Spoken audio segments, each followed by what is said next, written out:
In a previous video, we learned that dinosaur name meanings can be odd, interesting, and downright funny. Here is another slew of arguably amusing Latin labels for your lexicon. Unintentionally funny dinosaur name meanings, Part 2. Number 10.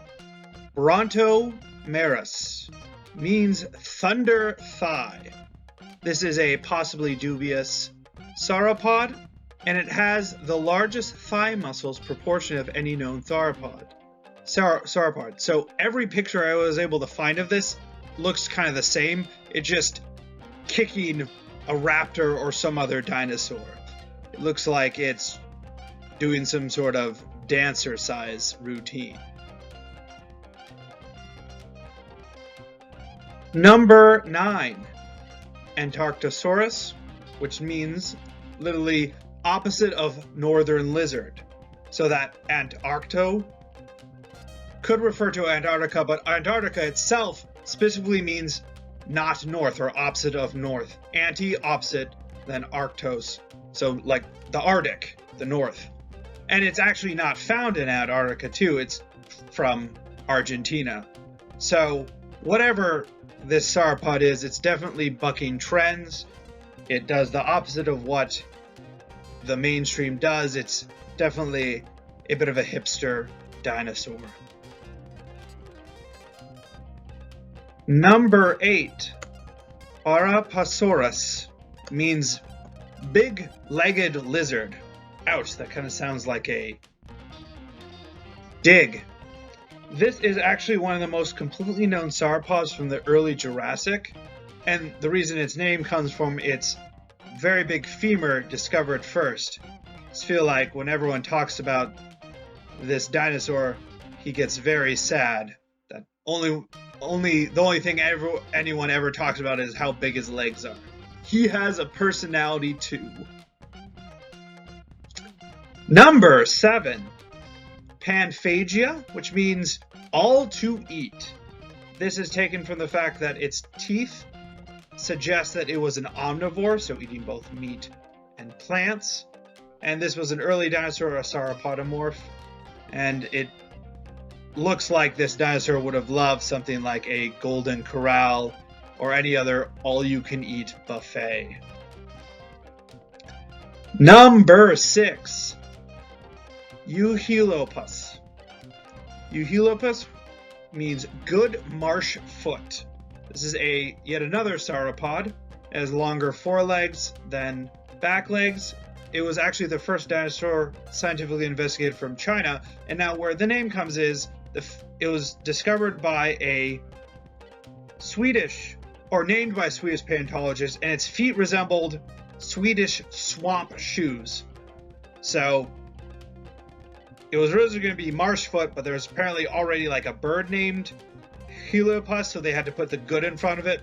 Good you mean good or true, so good marsh foot or true marsh foot. So this is certainly a Swedish marsh walking dinosaur. Number 5. Metricanthrosaurus. This means moderate spined lizard. So this is a theropod, and the name comes from the fact that its back spines are definitely intermediate between like a short spine species like a Allosaurus or a very long spine species like Acrocanthosaurus. So if this dinosaur was ever made into a Pokemon, it would certainly be a normal type, being a very moderate, run-of-the-mill type dinosaur. Number 4. Sarcolestes. This means flesh robber. That sounds kind of terrifying, and you think, oh, what big, toothy theropod is this going to be? But actually, it is an ankylosaur, or ankylosaur. The person who named the fossil, I was hard time finding good pictures, so on the right there, is really the only thing that's been discovered, a partial left mandible. It was originally thought to be a theropod, that's where the name flesh robber comes from. So now it just looks like a really shady ankylosaur. Number 3. Speaking of ankylosaurids, we have another one, Minotaurosaurus, which means man-bull reptile. That's where Minotaur comes from, man-bull. So this guy looks straight out of a Dungeons and Dragons style adventure, but he just doesn't have that beefy arm that you'd expect he had, like something like a Trogdor with the name man-bull reptile. So let's add some horns and more horns and a big beefy arm here. That looks great. Perfect. Number 2, Tylocephaly, which means swollen head. This is a pachycephalosaurid, and it has the tallest dome of any pachycephalosaurid, and it really just looks like he hit his head a little too hard and really needs just an ice pack to bring that swelling down. Before we get to number 1, let's do a few honorable mentions. We have Dislocosaurus, which means dislocated or hard to place lizard.